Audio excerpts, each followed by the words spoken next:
kwenye mitandao. Ufahari umekuwa mwingi. Mtu akipata neema ya Allah, akili yake ya kwanza haiendi kwenye kumshukuru Allah, inaenda kwenye kujifaharisha mbele za watu, awaoneshe neema aliyopewa na Allah. Haya ni katika mambo ya upumbavu ambayo yanaendelea kwenye hii jamii. Jamii inakwenda hovyo.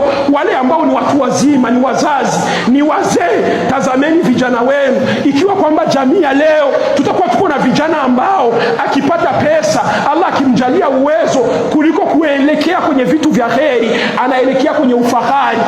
Wanaingiza mpaka ufahari kwenye ibada. Hivi mnaingiza ufahari kwenye iftari, eti iftari ya kundi fulani ni bora kuliko kundi fulani. Muokopeni Allah subhanahu wa ta'ala, acheni hayo mambo, muokopeni Allah. Ukitazama ibada hii ya iftari, imeingizwa vitu ya maajabu ajabu, na ukija kutazama uhalisia wake ni kujifaharisha, kujionyesha. Hamna dini, hamna imani ndani yake, hakuna uchamungu ndani yake. Wallah, mkiyafanya hayo kwa kujifaharisha, mkiyafanya hayo kwa kujionyesha, mbele ya Allah mtakuta zero. Hakuna mtakachokipata mbele ya Allah subhanahu wa ta'ala.